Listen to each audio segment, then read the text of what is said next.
আন্তরিক ধন্যবাদ স্টুডেন্ট শাহান মন্ডল মহাশয় 990 চ্যানেলের ভিডিওটি ক্লিক করার জন্য।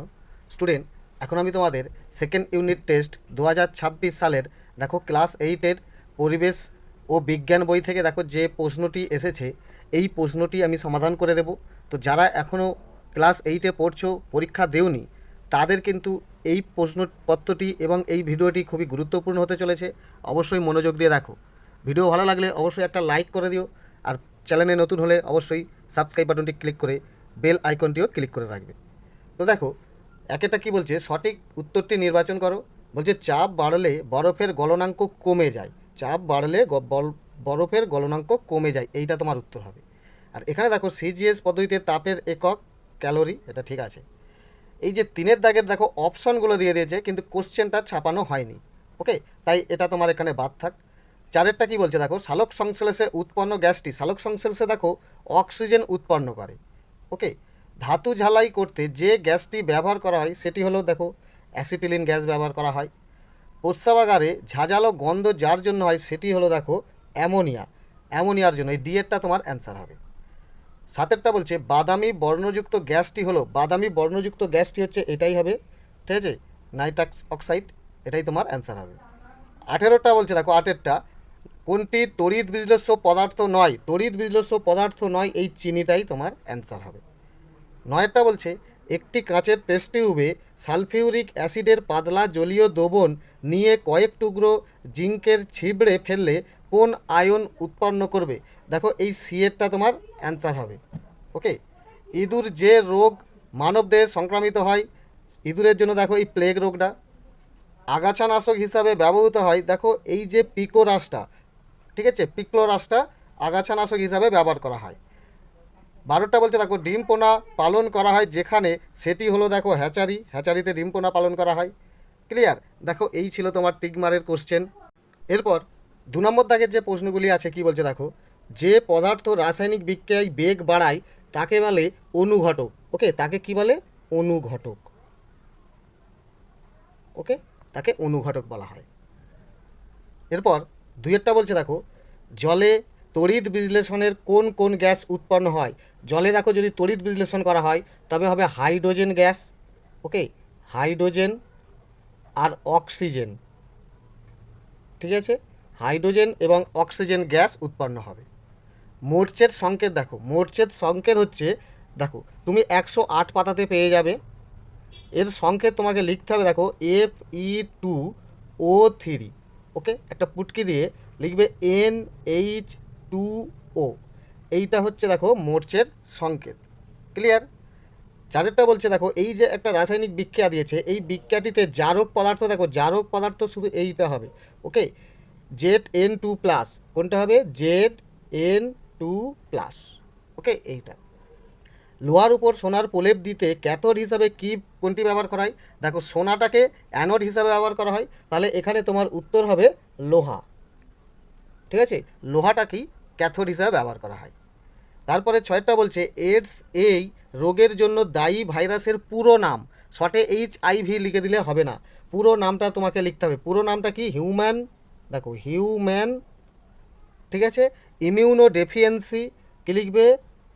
ইমিউ, ঠিক আছে, নো ডেফিয়েন্সি। ওকে, DEFICIENCY, ইমিউনো ডেফিয়েন্সি ভাইরাস। ওকে, VIRUS। তাহলে HIV এর পুরো নাম হচ্ছে হিউম্যান ইমিউনো ডেফিয়েন্সি ভাইরাস, পুরো নামটা তোমাকে লিখতে হবে। ওকে, তারপরে কি বলছে দেখো, অড়হর ডালে কোন এনজাইম থাকে? দেখো কোন এনজাইম থাকে? ইউরিয়েজ। কি থাকে? ইউরিয়েজ, ঠিক আছে, ইউরিয়েজ এনজাইম থাকে। ম্যালেরিয়া কথার অর্থ কি? ম্যালেরিয়া কথার অর্থ হচ্ছে খারাপ বায়ু, খারাপ বায়ু। সোজা। একটি অসংক্রামিত মহামারীর নাম কি? অসংক্রামিত মহামারীর নাম হচ্ছে দেখো ক্যান্সার, ফুসফুসের ক্যান্সার। কি লিখবে? ফুসফুসের ক্যান্সার। ফুসফুসের ক্যান্সার হচ্ছে একটি অসংক্রামিত মহামারী। আর চায়ে কোন উপাদানটি থাকে বলে কোলেস্টেরলের মাত্রা কমাতে সাহায্য করে? পলিফেনল। কি? পলিফেনল। ওকে, পলিফেনল। তাহলে দেখো এই শর্ট কোশ্চেনগুলো তোমার খুবই সহজ পড়েছিল। ক্লিয়ার? এরপর দেখো 3 নম্বর দাগের কী দিয়েছে, শূন্যস্থান পূরণ করতে বলেছে। এখানে দেখো সি ইউ, এই সমীকরণটি কিভাবে সাজাতে হবে, এটা তোমার হবে দেখো সি ইউ টু প্লাস, ওকে, আবার প্লাস টু ই মাইনাস, এটা তোমার সমীকরণ মিলবে। এরপরে দেখো 3.2-এর কী দিয়েছে, ড্যাশ সমযোজী যৌগ হলেও তার জলীয় দ্রবণ তড়িৎ পরিবহনে করে, এটা হবে দেখো HCl, HCl, ঠিক আছে, অর্থাৎ হাইড্রোক্লোরিক অ্যাসিড। তুমি এইভাবেও লিখতে পারো অথবা এইভাবে সহজে লিখতে পারো, এইচটা বড় হাতের Cl, ঠিক আছে, হাইড্রোক্লোরিক অ্যাসিড। এরপরে বলছে বরফ ও লবণের মিশ্রণকে দেখো হিমমিশ্র বলে, এটা সঠিক। 0 ডিগ্রি সেলসিয়াস স্কেলে যদি 0 ডিগ্রি বলে, তো ফ্যারেনহাইট স্কেলে হবে 32 ডিগ্রি F, কী হবে 32 ডিগ্রি F, ওকে। আর এই 5-এরটা বলেছে ড্যাশ গ্যাস উদ্ভিদ বাতাস থেকে সরাসরি গ্রহণ করতে পারে না, এটা কার্বন ডাই অক্সাইড হবে না, এটা হবে নাইট্রোজেন, কী হবে নাইট্রোজেন, ওকে। নাইট্রোজেন গ্যাস বাতাস থেকে সরাসরি গ্রহণ করতে পারে না উদ্ভিদ, ওকে। এই ছিল তোমার শূন্যস্থান পূরণ। আর এখানে 4 নম্বর দাগে দেখো তোমাকে ঠিক ভুল নির্বাচন করতে বলেছে। NH4Cl অর্থাৎ অ্যামোনিয়া ক্লোরাইড, ঠিক আছে, এ জল দিলে তাপ উৎপন্ন হয়, এটা হচ্ছে দেখো তাপগ্রাহী, তাপকে গ্রহণ করে দেয়, তাপ উৎপন্ন করে না, অর্থাৎ এটা হয়ে যাচ্ছে ভুল, ওকে। 2-এরটা কী বলছে, যে আয়নের মধ্যে প্রোটন অপেক্ষা ইলেকট্রনের সংখ্যা বেশি তাকে দেখো অ্যানায়ন বলে, এটা ক্যাটায়ন বলেছে, এটাও হচ্ছে ভুল। তারপরে দেখো 3-এরটা বলছে বরফ তাপের কুপরিবাহী, এটা বলেছে দেখো ঠিক, এটাই তোমার ঠিক হবে, ওকে। তাহলে এগুলোও তোমার খুবই সহজ পড়েছে। ক্লিয়ার? এবারে দেখো 5-এর যে নিচের প্রশ্নগুলির উত্তর দিতে বলেছে, দেখো যে কোনো 5টি 2 নম্বর মানের, ওকে। এই 5.1-এর বলেছে দেখো বরফ গলনের লিনতাপ 80 ক্যালোরি, এর অর্থ কী? এর উত্তরটা দেখো তোমার বয়স 35 পাতায়। আবার দেখো দেখো এই যে ওপরে দেখতে পাচ্ছ, এইটা তোমাকে লিখতে হবে যে বরফ গলনের লিনতাপ 80 ক্যালোরি পার গ্রাম, এর অর্থ হলো প্রমাণ বায়ুমণ্ডলীয় চাপে 0 ডিগ্রি উষ্ণতার 1 গ্রাম বরফকে 0 ডিগ্রি সেলসিয়াস উষ্ণতার 1 গ্রাম জলে পরিণত করতে 80 ক্যালোরি তাপ প্রয়োগ করতে হবে। এই উত্তরটা তোমার লিখতে হবে। ক্লিয়ার? এরপরে দেখো 2-এটা আছে বাষ্পায়ন ও ফুটনের পার্থক্য লেখো, এটাও দেখো তোমার বইয়ের 36 পাতায়। দেখো দেখো এখানে দেখতে পাচ্ছ বাষ্পায়ন, এখান থেকে এখানে একটা লিখে দেবে, বাষ্পায়নের দিকে তুমি একটা পার্থক্য লিখে দিতে পারবে। এবং স্ফুটন দেখো এখান থেকে এখানে এই তত্ত্বটা তুমি তুলে দেবে। তাহলে বাষ্পায়ন এবং ফুটনের একটি তত্ত্ব তোমার পার্থক্য হয়ে গেল। এবং বলবে বাষ্পায়ন নির্দিষ্ট উষ্ণতার উপর নির্ভর করে না, যে কোনো উষ্ণতায় হয়, আর ফুটন নির্দিষ্ট উষ্ণতার উপর নির্ভর করে, যে কোনো উষ্ণতায় হয় না। ক্লিয়ার? এবং দেখো বাষ্পায়ন জলীয় বাষ্পর উপর নির্ভর করে বাষ্পায়নের হ্রাস বৃদ্ধি হয়। বাতাসে যেরকম জলীয় বাষ্প থাকবে, অর্থাৎ বাতাসে যদি জলীয় বাষ্প কম থাকে তাহলে বাষ্পায়ন বেশি হবে, বাতাসে জলীয় বাষ্প বেশি থাকলে বাষ্পায়ন কম হবে। কিন্তু স্ফুটন এই বাতাসের জলীয় বাষ্পের উপর নির্ভরশীল নয়। তাহলে এই তুমি পার্থক্য তুলে দিতে পারবে, ওকে। এবারে 3 নম্বর কী বলছে দেখো, খারিফ শস্য ও রবি শস্যের পার্থক্য লিখতে বলেছে। দেখো এই যে পার্থক্যটা তুমি তোমার বইয়ের 203 পাতায় দেখো দেখো এখানে খারিফ শস্য আর রবি ফসল দেখতে পাচ্ছ।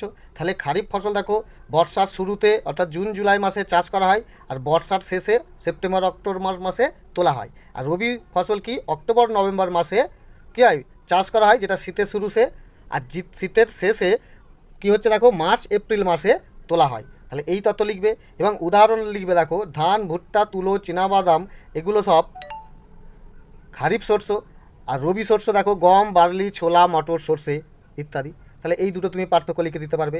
অর্থাৎ খারিফ ফসল আর রবি ফসল আশা করি তোমার মুখস্থ আছে, এই পার্থক্যটাও তোমার কাছে কোনো ব্যাপার নয়, ওকে। এরপরে দেখো 4-এরটা বলছে মেজর কাপ ও মাইনর কাপের মধ্যে পার্থক্য, এটাও দেখো তোমার বইয়ের 223 পাতায়। দেখো দেখো এখানে দেখতে পাচ্ছ মেজর কাপ আর মাইনর কাপ, এই পার্থক্য তোমাকে গোটা 3 তুলে দিতে হবে। যে মেজর কাপ বড় হয়, মাইনর কাপ আকারে ছোট হয়। মেজর কাপ তাড়াতাড়ি বাড়ে, সাধারণত বদ্ধ জলে এরা ডিম পাড়ে না। আর মাইনর কাপ দেখো তাড়াতাড়ি বাড়ে না, সাধারণত বদ্ধ জলে এরা ডিম পাড়ে। ব্যবসায়িক দিক থেকে গুরুত্বপূর্ণ, অর্থাৎ এর চাহিদাও বেশি মেজর কাপের। আর মাইনর কাপের দেখো ব্যবসায়িক দিকে সেরকম গুরুত্বপূর্ণ নয়। উদাহরণ এইগুলো তুমি তুলে দেবে। তাহলে এই তোমার পার্থক্য তুলে দিলেই হয়ে যাবে। আশা করি এটাও তোমার মুখস্থ, অবশ্যই তুমি পারবে। এরপরে দেখো পাঁচেরটা বলেছে তাপ ও তাপমাত্রার পার্থক্য লেখে। এটা ক্লাস 7 থেকে করে আসছো, তোমার কাছে খুবই সোজা। তো তাপ হচ্ছে কারণ, তাপমাত্রা হচ্ছে ফলাফল। ওকে, অর্থাৎ যা গ্রহণ করলে বস্তু উত্তপ্ত হয় এবং বর্জন করলে ঠান্ডা হয় তাকেই বলা হয় তাপ। আর তাপমাত্রা কি? বস্তুর উপর কোনো তাপ প্রয়োগ করলে, অর্থাৎ বস্তুর ওপর কোনো তাপ বা উষ্ণতা প্রয়োগ করলে সেই বস্তুর যে উষ্ণতার মাত্রা পায় বা গরম হয় তাকেই বলা হয় তাপমাত্রা। ওকে, তো এখানে তুমি সহজে লিখবে যে তাপ হলো কারণ, তাপমাত্রা হলো ফলাফল। সোজা একটা পার্থক্য হয়ে গেল। 2 নম্বর হচ্ছে তাপ মাপার যন্ত্রের নাম হচ্ছে ক্যালোরিমিতি, আর তাপমাত্রা মাপার যন্ত্রের নাম হচ্ছে পারদ থার্মোমিটার। ব্যাস এই দুটো তোমার পার্থক্য হয়ে যাবে, তাহলে এটাও খুব সোজা। তারপরে দেখো 5.6 বলে যে দেখো তড়িৎ লেপন কাকে বলে, এর একটি উদ্দেশ্য লেখো। এটা খুবই সোজা। এটা দেখো 116 পাতায় আছে। তড়িৎ লেপনের মাধ্যমে কী হয়, ধাতুর ওপরে একটি জিঙ্কের প্রলেপ দেওয়া হয়, অর্থাৎ তড়িতের সাহায্যে কোনো ধাতুর ওপরে জিঙ্কের প্রলেপ দেওয়াকে বলা হয় তড়িৎ লেপন। এর উদ্দেশ্য ধাতুটিতে যাতে না মরচে পড়ে এবং ধাতুটি যাতে অনেক দিন টিকে থাকে, এই উদ্দেশ্যে তড়িৎ লেপন করা হয়। ওকে, তো দেখো দেখো এখানে দেখতে পাচ্ছ তড়িৎ লেপন, এই তত্ত্বটা লিখবে যে তড়িৎ বিশ্লেষ্য পদ্ধতির সাহায্যে একটা ধাতুর জিনিসের ওপর অন্য ধাতুর প্রলেপ দেওয়াকেই বলা হয় তড়িৎ লেপন। আর এটির উদ্দেশ্য হচ্ছে ধাতুটিকে দীর্ঘদিন টিকিয়ে রাখার জন্য তড়িৎ লেপন করা হয়। সোজা। এরপর 5.7টা বলছে দেখো কিউপিক নাইট্রোজেনকে উত্তপ্ত করলে কি ঘটে তার সমীকরণ লিখতে বলছে। ওকে, সমীকরণ লিখতে, এটা দেখো তোমার বইয়ের 92 পাতায়। দেখো এই উত্তরটা তোমাকে লিখতে হবে যে কিউপিক নাইট্রেটকে উত্তপ্ত করলে এই রাসায়নিক বিক্রিয়ায় এই সমীকরণটি হয়, এইটা তোমায় তুলতে। এরপর দেখো 6এর দাগেরগুলো কি বলছে, মরচে ধরার সময় জারণ বিজারণ একসঙ্গে ঘটে, ব্যাখ্যা করো। এই উত্তরটা দেখো তোমার বইয়ের 108 পাতায়। দেখো দেখো তুমি যদি পারো এখান থেকে লিখবে যে মরচে হলো জলযুক্ত ফেরিক অক্সাইড। দেখো এখানে মরচের একটা সংকেত দিয়ে দিয়েছে। ওকে, এখানে এন মানে জলের অণুর সংখ্যা, যা নির্দিষ্ট নয়। এইখান থেকে আসল তোমাকে লেখা অবশ্যই দরকার যে মরচে ধরার সময় লোহার জারণ ঘটে, প্রথমে ফেরাস আয়ন, পরে আরও জারণ ঘটে ফেরিক আয়ন উৎপন্ন হয়। ওকে, আবার দেখো বিজারণও হয়। পরের পাতায় দেখো, পরের পাতায় এটাও তোমাকে লিখতে হবে যে মরচে ধরার সময় আবার বিজারণ পদার্থগুলিও ঘটে, অর্থাৎ বিজারক পদার্থগুলিরও বিজারণ ঘটে। যেমন 1 নম্বর এই যে এটা জলের হাইড্রোজেন আয়নের H+ বিজারণে H2 গ্যাস উৎপন্ন হয় এবং এই যে অক্সিজেন গ্যাসের বিজারণে জল তৈরি হয়। এই তথ্য দুটো তোমায় তুলতে হবে, অর্থাৎ জারণ হয় বিজারণও হয়, এই তথ্য এখানে পর্যন্ত তোমায় তুলতে হবে। ক্লিয়ার? এরপরে দেখো 2টা বলছে মাটির কলসিতে জল ঠান্ডা থাকে কেন। এটা তুমি জানো নিশ্চয়ই, এটা ক্লাস 7 থেকে করে আসছো। লিনতাপের জন্য মাটির কলসিতে অসংখ্য ছিদ্র আছে, সেই ছিদ্র দিয়ে জল চুইয়ে কী হয়, চিয়ে বাইরে বেরিয়ে আসে। এই বাইরে বেরিয়ে এসে বাতাস থেকে কী হয়, বাষ্পীভবন হওয়ার জন্য মাটির কলসির ভিতরে জল থেকে লিনতাপ গ্রহণ করে নেয়। ফলে কী হয়, মাটির কলসির ভিতরের জল ঠান্ডা থাকে। আর হিম মিশ্রণ কি, হিম মিশ্রণ যেন বরফের সঙ্গে লবণ মিশিয়ে যে মিশ্রণ তৈরি করা হয় তাকে বলা হয় হিম মিশ্রণ। ওকে, এটা খুবই সোজা, ক্লাস 7 থেকে করে আসছো, আর কিছু বলার নেই। 6.3টা কী বলছে, জৈব সার কেন অজৈব সারের থেকে ভালো, 3টি কারণ লেখো। এটাও দেখো কোনো কঠিনই নয়। ওকে, এটা দেখো তোমার বইয়ের 207 পাতায়। দেখো দেখো এখানে দেখতে পাচ্ছ জৈব সার কেন অজৈব সারের চেয়ে ভালো। এইখানে 4খানা অপশন আছে, তোমার এই 4খানা লিখে দিলেই হয়ে যাবে। তোমাকে 3টি কারণ জানতে চেয়েছে, তুমি 4টেই তুলে দেবে। এরপর 4এরটা কী বলছে দেখো, তড়িৎ বিশ্লেষণের 3টি গুরুত্বপূর্ণ ব্যবহার লিখতে বলছে। ওকে, এটা দেখো খুবই সোজা, তোমার বইয়ের 115 পাতায়। দেখো দেখো এখানে দেখতে পাচ্ছ তড়িৎ বিশ্লেষণের 3টি গুরুত্বপূর্ণ ব্যবহার। এক হচ্ছে ধাতু নিষ্কাশনের ক্ষেত্রে ব্যবহার করা হয়, 2 ধাতু পরিশোধনের ক্ষেত্রে ব্যবহার করা হয়, 3 তড়িৎ লেপনের ক্ষেত্রে ব্যবহার করা হয়। আশা করি এই বিষয়গুলো তোমার জানা আছে, নিশ্চয়ই তুমি তৈরি করে রেখেছো। ওকে, এরপর দেখো 6.5টা কী বলছে, একটি 50 গ্রাম তারের পদার্থ খণ্ডের উষ্ণতা 20 ডিগ্রি সেলসিয়াস থেকে 30 ডিগ্রি সেলসিয়াস বৃদ্ধি করলে 25 ক্যালোরি তাপ প্রয়োজন হলে ওই পদার্থের আপেক্ষিক তাপ কত হবে। দেখো এই আপেক্ষিক তাপ নির্ণয়ের একটি সূত্র আছে, কি দেখো, এই যে কিউ সমান M into k into T.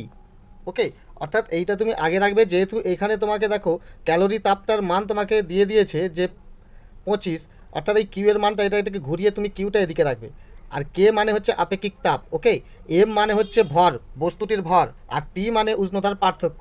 অর্থাৎ এখানে দেখো বা দিয়ে এম মানে ভর, অর্থাৎ 50 ইন্টু কে মানে কত, কে মানে আমি এইটা আপেক্ষিক তাপটাই বার করব। ওকে, তাহলে কে মানে কে ইন্টু টি মানে দেখো উষ্ণতার পার্থক্য 20 আর 30, এদের দুজনের পার্থক্য বিয়োগ করলে কত হবে 10, অর্থাৎ 10 ডিগ্রি সমান। এখানে দেখো ক্যালোরি আমার বলে দিয়েছে 25, তো 25 বসিয়ে দিলাম। এখানে কে এর মান বার করতে পারলেই তোমার আপেক্ষিক তাপ এসে যাবে। অর্থাৎ দেখো বা কে সমান 25 ওপরে আর 50 ইন্টু 10 নিচে চলে আসবে। ওকে, 50 ইন্টু 10, 25 দিয়ে কাটলে দেখো 25 2 50, তাহলে দেখো বা কে সমান ওপরে 1 নিচে 20। ওকে, 20 দিয়ে 1কে ভাগ করবে, দশমিক দিয়ে 0 যাবে না, 10কে আবার একটা 0 দিয়ে 0, 100, 20 5 100, অর্থাৎ বা দিয়ে কে তোমার উত্তর হচ্ছে 0.05, এর আগে একটা 0 দিয়ে দেবে, এটাই তোমার অ্যান্সার হবে। তাহলে আপেক্ষিক তাপ কত হবে 0.05। ঠিক আছে, তাহলে এই তোমার এটা উত্তর, আর এই অঙ্কটা তোমায় করতে হবে। ক্লিয়ার? এরপরে দেখো 6এরটা বলছে SARS এর পুরো নাম কি। এটা দেখো 171 পাতায় আছে। আর AIDS এর পুরো নাম দেখো 172 পাতায় আছে।